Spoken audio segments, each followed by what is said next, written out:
ibyakozwe n'intumwa mu gice cya 16 reka dusome uyu murongo wa 25 n'uwa 26 haravuga ngo maze nko mu gicugu Pawulo na Sila bariko barasenga baririmbira Imana izindi mbohe zibumva isi ikiranyiganyiga cyane giturumbuka bituma umushinge w'inzu y'ibohero unyiganyiga ako kanya inzugi zose ziruguruka iminyororo ya bose irabohoka. Amen. Usangirira ijambo twibukanye ukuntu gusenga biri n'ikimazi. Gusenga ni iby'ingenzi. Umuririmbyi niwe yaririmbye ngo gusenga n'ingenzi ngo bituma umukristo avugana n'Imana. Gusenga ni bidasanzwe, turabikeneye, bikwiye kuba ubuzima bwacu mu kubaho kwacu kwa misi yose. Ubuzima bwacu bukagirwa no gusenga, kuko atagusenga nta migenderanire bihari n'Imana. Gusenga no kuganira n'Imana nico bisigura. Gusenga no kuganira n'Imana ukamubwira hanyuma nawe akakubwira. No kuvuga tudasenze nituzomenya icyo Imana itugombako. Tudasenze nituzomenya icyo Imana igomba kwishengero, icyo igomba ku gihugu, icyo igomba ku bugingo bwacu kuko turayibwira hamwe no kuyibwira natwe ivyuzuye mu mutima, ibyo tugomba ko idufasha, ibyo tugomba kwidukorera, hamwe no kuyibwira amashimwe y'ivyo iba yadukoreye. Turakwiye kurindira nayo ikatubwira, kandi hari igihe Imana itugendera ikatubwira ibyo tugombako. Gusenga rero ni vya nyamukuru, nta bihe na bimwe dukwiye kubamwo udakeneye amasengesho. Haba mu bihe vyiza kuganira n'Imana biraryoshe, haba mu bihe vy'ibibazo kuganira n'Imana, mbere ukayiremeka ivyo bibazo vyawe n'ivyankenerwa cyane. Ni ukuvuga ngo igihe cyose tuba dukeneye gusenga. Uyu Pawulo na Sila rero baranyigishije ukuntu gusenga bifatanije no gutazira Imana, tunayivuga ubukuru bwayo, ububasha bwayo, ukuntu byugurura imiryango, ukuntu bifise ububasha budasanzwe. Aya majambo yasomye uhereye haruguru haravuga ukuntu Pawulo na Sila basenze abadayimoni. Bari mu rugendo rw'ivugabutumwa, bari i Makedoniya. I Makedoniya bari bagiyeyo mu bugombe bw'Imana, mwemu yera ari wabarungitseyo, kubera Imana yabona yuko hari imitima ikeneye kuhakirira. Aho i Makedoniya nyene niho wa mudamu w'umudandazakazi yabohokeye, yakiriye. Imana ishobora kuba yamurungitseyo i Makedoniya kubera uyu mudamu gusa n'urugo rwiwe n'umuryango wiwe. Umudamu yitwa Lidiya kubera amaze kumva ubutumwa bwiza bwa Pawulo na Sila yarakiriye umwami Yesu. Mbere Bibiliya ivuga ngo acabatizanywa nabo mu nzu yiwe. Hanyuma bamara iminsi bavuga ubutumwa bwiza i Makedoniya, ngo haba umukobwa yari mw'idayimoni yo kuragura. Uyu mukobwa amara iminsi abakurikira, abagendanira. Hanyuma uyu mukobwa ngo yari yaratungishije ba shebuja, kubera yararagura ba shebuja biyakirira ibifaranga. Hanyuma ariko arabakurikira rero, ngo akagenda arasemerera avuga ngo aba bantu n'abasavyi b'Imana isumba byose, kandi bababarira inzira y'agakiza. Ariko urumva ko wamenga rikavuga ibintu vyiza. Ariko Pawulo kubera yari yuzuye mpemu yera, Pawulo kubera yahishurirwa, arabona arumva muri we mpemu yera aramuhishurira. Yamara umukobwa nubwo agenda asemerera ngo aba bantu bariko babwira inzira y'agakiza ni mubumve, uyu muntu yuzuye abadayimoni. Ngo amazi imisi adundumigwa, ngo aradundumigwa kubera iyo misi yaguma bakurikira. Ngira yaranumva ubushobozi bw'abadayimoni bumukwega, aradundumigwa, acakankamira abadayimoni bamurimwo bamuvamwo. Bamuvuyemwo rero bamwe basebuja barababara gose, baca barondera ukuntu barementaniriza Pawulo na Sila. Barabarementaniriza ngo bariko barahuvya abantu, ngo bababwira izindi nzira, ngo bagibigisha ibindi bakwiye kwizera, ngo atari ivy'Abaroma. Hanyuma abacamanza barabafata. Bamaze kubafata, Bibiliya iravuga ngo barabakubita cyane inkoni nyinshi. Bamaze kubakubita inkoni nyinshi, si ibyo gusa, baca babajana mw'ibohero. babashize mu ibohero babwira umurinzi ngo ubarinde cyane. Urumva umurinzi w'ibohero bamubwiye ngo ubarinde cyane. Bamaze kumubwira ngo ubarinde cyane, uyu murinzi w'ibohero yumva birakomeye, yumva asabwa nyene kubazigama, yumva afise ikihanikiririzo kivuga ngo bagutorotse uzohasigara. Yumva mu yandi majambo nivyo bamubwiye. Rero nawe kugira ngo ntibamutoroke aca aguma baboshe amapingu ku maboko, amaguru nayo ngo acayashira mu mpatane z'ibiti. Hari igitabo nasomye bavuga ngo izo mpatane z'ibiti zaba zirimo n'imisumari. Imisumari ica hejuru no hasi ukuntu kuburyo adashobora gukwega ukuguru ngo kuveyo. Haba ari mu ntumbero yo kugira ngo naho vyogenda gute uwo munyororo ntatoroke. Kandi ngo ibintu babigirira abantu babi cyane, bafashwe mu bintu bibi cyane, bagomba guhasha gose, nibo bantu bagirira ibi. Murumva Paulo na Sila bazize ubusa, bazize kuko bakankamiye abadayimoni muri wa mukobwa, bazize ubusa, bapfunzwe nk'abantu b'abanyakibi banyuma. Ariko rero Paulo na Sila baraja mu munyororo. Bamaze kuja mu munyororo nibashize umutima ku bikomere. Mwibuke yuko bapfunganywe ibikomere by'inkoni bakubiswe. Nibashize umutima ku bikomere, nibashize umutima ku maraso ari karava. Umunwa wabo nubwo amaguru yari mu matane, nubwo amaboko yaraboshwe n'amapingu, yaraboshwe n'iminyororo, umunwa wabo ntiwari uboshwe, imitima yabo ntiyari iboshwe. Umwami Yesu yarakiri kunganji mu mitima yabo, bica bituma bageze muri izi mpatane, bari muri ibinyene, bica bituma basenga cyane, bica bituma bahimbaza Imana, barayitazira nubwo bari bamerewe nabi. Nshuti mwene data, nagira ndagusabe ibibazo naho vyoza, ukaba umunwa wawe ugishobora kuvuga, senga. Ukaba ugishobora kuririmba, ririmba ishimwe. Ukaba ugishobora gutazira Imana, yitazire. Haleluya, haleluya. Weho ushobora no kuba ikintu uzira kumbura ikintu nyene wakoze. Aba bariko bazira ubusa, bariko bazira ubusa.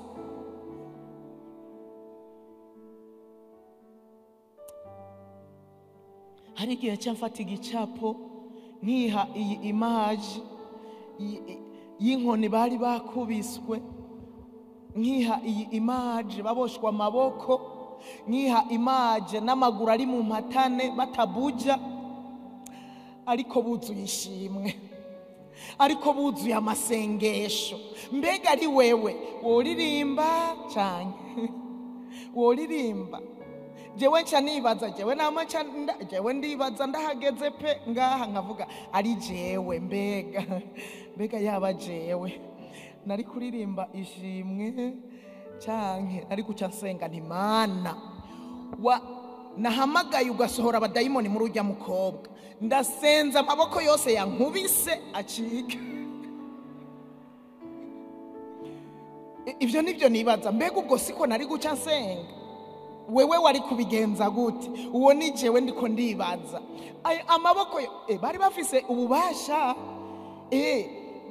ibitangaza byarakoreka ku buryo n'ibitambara bakozeko babikojeje ku mugwayi yacakira, n'ibitambara bakozeko babikojeje ku bufisa abadayimoni baca basohoka. Bari bafise ububasha muri bo buva ku Mana, ububasha buva no gusenga no kwisonzesha, bari babufise. Mbega jewe nawe ndiko uruva mu mugongo aho bakubise, sindibwiyagaze umaboko ari kw'iminyororo, sindibwiyagaze, sindibunyigishe aho urukoni rwavyimbye. Nari kumera gute jewe? Ariko Paulo na Sila rero bari batandukanye nanje, uko nibaza nari kumera uko sinzi, bari batandukanye natwe. Urumva muri bo umunwa ntiwari uboshe, baravugana bati jewe barambereye icigwa aba bantu. Umunsi umwe nagize inzozi, ngira inzozi ndarota, hamaca ndota bantwaye mu ibohero. kandi na jewe bari bandenganije ikuntu byari bigenze, bari bandenganije sinobisubiramwo muri kano gatondo. Hanyuma ndota abapolisi baje kuntora ngo bantware mu ibohero, kandi sikera cyane. Hanyuma baje kuntora ndemera ndagenda, barambwira ngo tuguhoye ibi n'ibi. Ni jewe aya muga ntacyo gitugenda. Ndagenda ngeze hafi y'ibohero, hafi bagira bashikane ku muryango waho jewe mfungirwa, nza numva ijwi rimbwiye ngo wibuke yuko abagororotsi badasenga bavuma, wibuke yuko badasenga bavuma abagororotsi. Ndi hafi y'umuryango w'ibohero. Hanyuma ndavuga ntoya ni jewe nirindira gusa nshike mu ibohero. Aho nshikirayo ndaza gusenga, ndaza gutazira Imana, nirindira wewe gusa nshike. Jewe nta mugambi mvise wo kuvuma, ariko nari nibutse aya majambo yo kwa Pawulo. Nibuka ko batavumye, nibuka ko ata muntu numwe basengeye babwiye amajambo mabi, baremeye baragenda n'izo nkoni n'ibiguma aho bakubiswe. Hanyuma barasenga, bararirimba, batazira Imana. Ngo hari nko mu gicugu ijoro rigeze hagati, hamwe abandi tiro ribarembeje, bobo baba mwishimwe, baba mu masengesho. Basha mu gicugu Imana irumva, mu gicugu Imana irumva gusenga, mu gicugu hamwe abandi bariko baragona, Imana irumva gusenga. Niwagirirwa ubuntu gashobozwa gusenga mu gicugu uzobuhiriwe. Imana irumva gusenga. Barasenga, bararirimba. Ubwo nyene Bibiliya iravuga ngo aho bari bakoraniye haranyiganyiga. Iyo nzu bari babohewemwo, ngo amatanguriro yabo atangura kunyiga, amatanguriro y'iyo nzu atangura kunyiganyiga. Aranyiganyiga bavyumva, n'izindi mbohe zivyumva, kuko no kuririmba basenga n'ijwi rirenga, basenga n'ijwi rirenga. Nibasenga buhoro, bari buzuye ubushobozi rega. Nibasenga buhoro, bavuga cyane n'ijwi rirenga, bakaririmba n'ijwi rirenga, ngo izindi mbohe zibumba. Kumbura iyindi mbohe yirikiriganyira, narigorewe, ahantu nzohava gute, mama wanje ndapfuye, mbega nibaza kunshira urubanza bizogenda gute. Izindi mbohe zirushe, ziremerewe, kandi nazo zari kwa mapingu, uko Bibiliya yavuze ngo ubwo nyene n'imiryango y'ibohero ikiruguruka, iriyugurura ubwayo atawuyuguruye, kubwo gusenga no gutazira Imana. Si ibyo gusa, na ya mapingu bya binyororo byari bibaboshe, ngo umwe wese akumva kiracitse, n'undi akumva kiracitse, n'undi yumva kiracitse. Na ya maguru yari mu matane bumva aravuyeyo, barahaguruka bose ngo imbohe zose, niko Bibiliya yavuze, ziridegembya.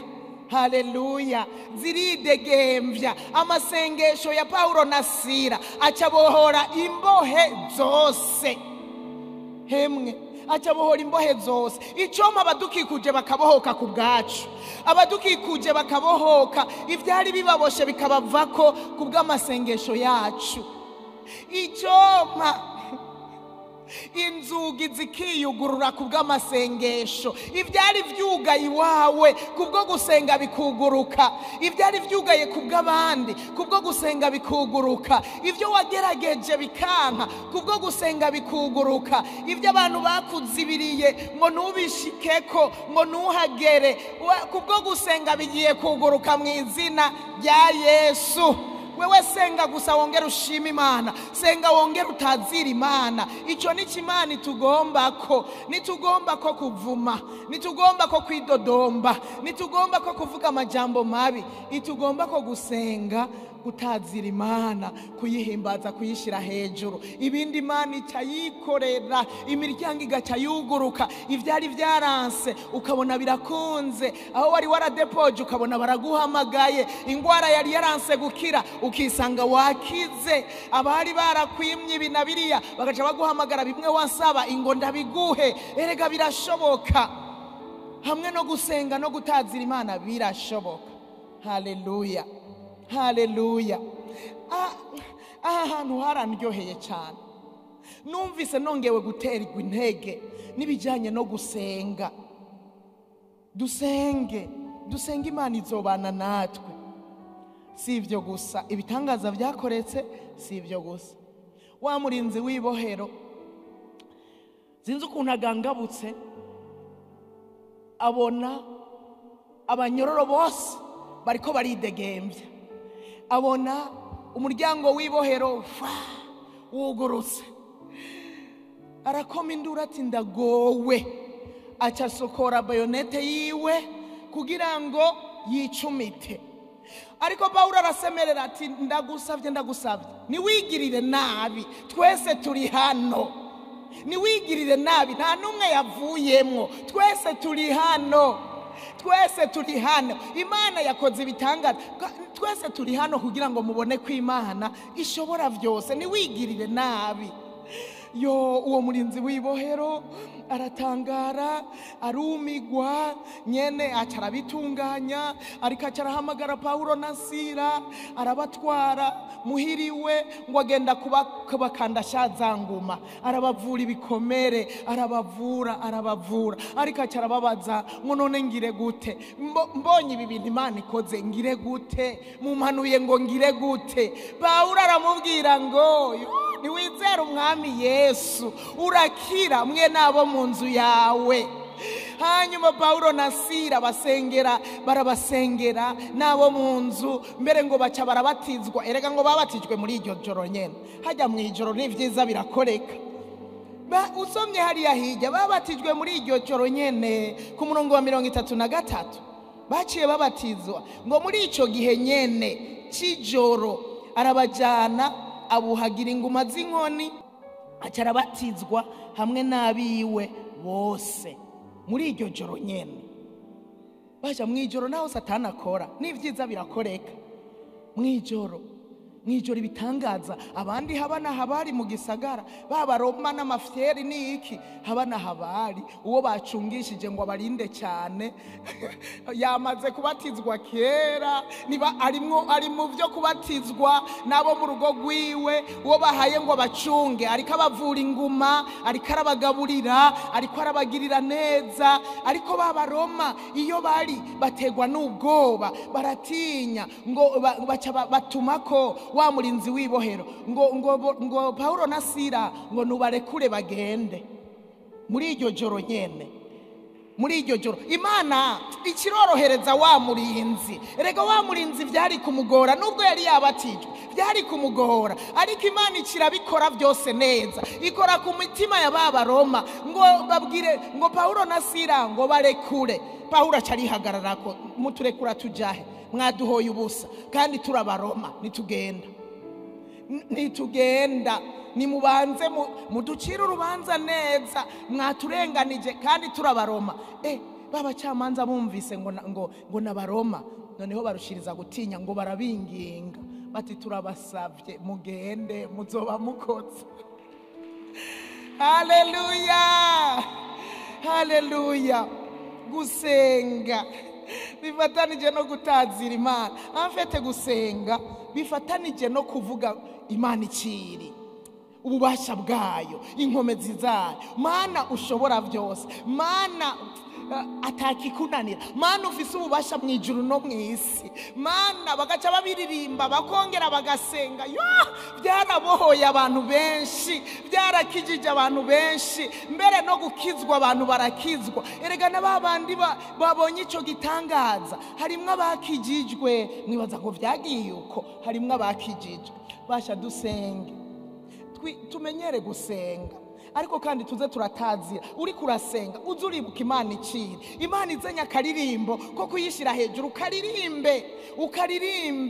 ukaririmbe birabohora, ukaririmbe bizokugururira imiryango. Usenge wongere ubiririmbe, uvuga Imana ubukuru bwayo n'ububasha bwayo, bizokiza benshi utanabizi. Haleluya. Munyuma uzoze wumva intahe. Yesu ashimwe. Haleluya.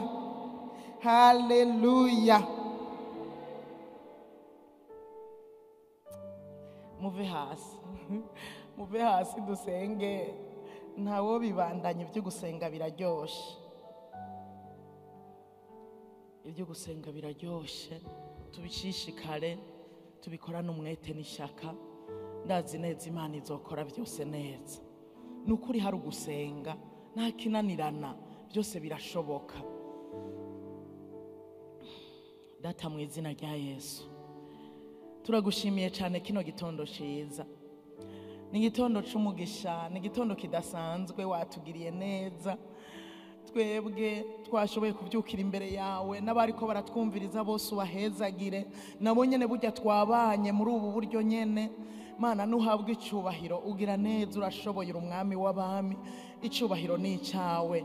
Mana turisengeye, wamudushoboza gusenga mu bihe bigoye, nitwidodombe naho tworenganywa, nitujye gutukana twiburanira dutukana. Oya, ndakwinginga mu izina rya Yesu, no mu bihe turenganijwe dusenge, twongere dutazira Imana. No mu bihe duhuye n'ibibazo dusenge, twongere dutazira Imana. Ibi bizotwugurura imiryango, bizotuma ka karenganyo tukakugwamwo neza, bibaye mu rutonde rwiza, kandi n'abandi benshi bahakirire babonye comportement yacu mu gihe cy'ibibazo, mu gihe cy'ingorane. Rero umuntu wese ari hano, umwe kugira umwete wo gusenga, umwe kugira umwete wo kurondera mu nyonga hawe, umwe kugira umwete wo gusenga no gutazira Imana. Tumenye icyo Imana iri, twame tukivuga tukiririmba, tumenye ububasha bwayo, twame tubuvuga tubwamamaza, tuburirimba mu ndirimbo. Tuzi neza yuko